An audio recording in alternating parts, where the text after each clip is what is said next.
Le Premier ministre, Édouard Philippe, vient de déclarer « J'entends certains parler de risque de guerre sociale. De la guerre sociale à la lutte des classes, c'est toujours la même logique d'affrontement. » Mais qui a déclenché la guerre sociale dans ce pays ?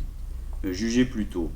Dans le programme de travail pour rénover notre modèle social, qui est le document qui est publié par le gouvernement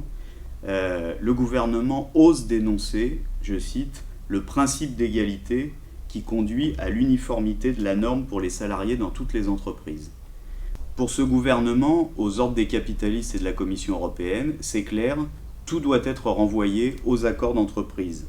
La durée du travail, la santé, la sécurité, la protection des salariés de moins de 16 ans et le contrat de travail lui-même, c'est-à-dire y compris la discussion des motifs de licenciement.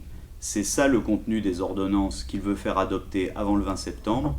C'est tout bénéfice pour les exploiteurs. Évidemment, les perdants seront les travailleurs. Des droits différents selon les entreprises, non. Ne touchez pas au Code du travail, affirme cette semaine la Tribune des travailleurs. Et le gouvernement ne s'arrête pas à l'offensive contre le Code du travail. C'est sa volonté de détruire 120 000 emplois dans la fonction publique. C'est l'annonce qu'à partir du 1er janvier 2018, il n'y aurait plus de cotisations sociales pour l'assurance maladie et l'assurance chômage, c'est-à-dire une remise en cause sans précédent du principe même sur lequel est fondée la sécurité sociale, qui est fondée sur notre salaire différé.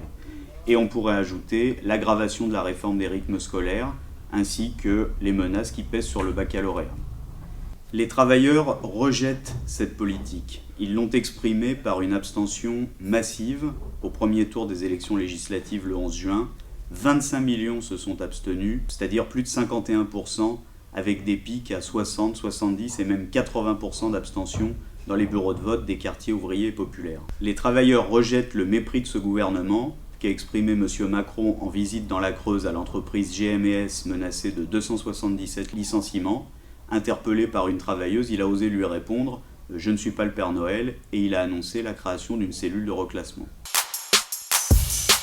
Alors ce 11 juin, lors du premier tour des élections législatives, comme l'affirme la déclaration du Parti ouvrier indépendant démocratique, une majorité s'est exprimée, une majorité absolue d'abstentionnistes, le plus fort taux d'abstention de toute l'histoire de la Ve République. Les travailleurs, les jeunes, ont exprimé leur rejet d'une Assemblée nationale dont les institutions de la Ve République ne lui accordent qu'un seul pouvoir, celui d'entériner la politique du président Bonaparte, quelles que soient les balivernes qu'on a pu entendre sur le fait que les députés dans la Ve République auraient un quelconque pouvoir. Alors une question est posée. D'où ce président illégitime, d'où ce gouvernement illégitime tire son assurance qui lui permet d'affirmer aujourd'hui qu'il va en quelques mois détruire le Code du travail, détruire la sécurité sociale et mener sa politique de guerre généralisée contre les travailleurs, contre les jeunes et aussi contre la démocratie avec la pérennisation de l'état d'urgence. Indiscutablement, il tire cette assurance de l'attitude qu'ont eu tous ceux qui ont appelé à voter pour lui au second tour, qui ont reconnu sa prétendue légitimité. Il tire son assurance des annonces de tous ceux qui ont proposé d'être son Premier ministre. Il tire son assurance de la décomposition de tous les partis et de la poursuite des concertations malgré l'annonce de son programme de guerre généralisée. La seule force de Macron et de son gouvernement, c'est qu'il s'appuie sur un large consensus. Alors nous le disons, les travailleurs ont la capacité, s'ils préservent l'indépendance de leurs organisations, s'ils réalisent l'unité de leurs rangs, les travailleurs ont la possibilité, ont la capacité de dresser face à la politique de ce gouvernement le front uni des travailleurs et des organisations pour le retrait de toutes les contre-réformes de destruction que ce gouvernement veut appliquer dans les mois qui viennent. Un chef des principaux services de police intérieure récemment limogé qui témoigne devant le Parlement contre le président de la République quelques mois après son élection. Un président de la République qui, quelques jours plus tard, qualifie de balance l'ancien chef de la police. Des hauts responsables de l'État qui discutent publiquement dans la presse des possibilités de limoger le président de la République. Cela ne se passe pas dans ce que les grandes puissances appellent avec mépris des républiques bananières, cela se passe dans la principale puissance mondiale, les États-Unis. Le chef du FBI, récemment limogé par Trump, a témoigné contre lui devant le Congrès, et Trump a immédiatement contesté les accusations qui ont été proférées par l'ancien chef de la police. Cela se passe au moment où Trump menace d'une nouvelle escalade militaire, de nouvelles guerres, la Corée, l'Iran.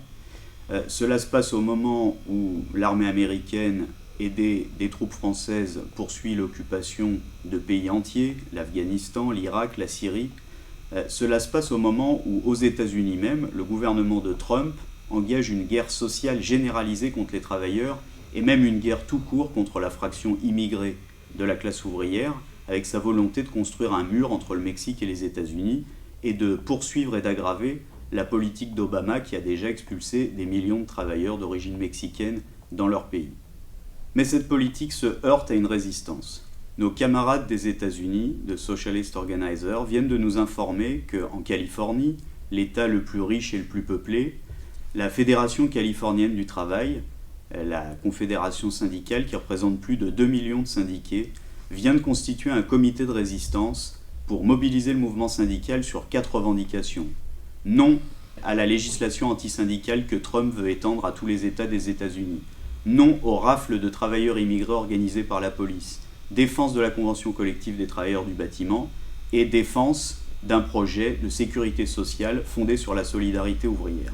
Tout l'été dans l'hebdomadaire La Tribune des travailleurs, auquel on peut s'abonner, tout l'été nous rendrons compte de la résistance des travailleurs, des peuples, des organisations ouvrières du monde entier, à travers les correspondances du Comité ouvrier international contre la guerre et l'exploitation pour l'Internationale ouvrière.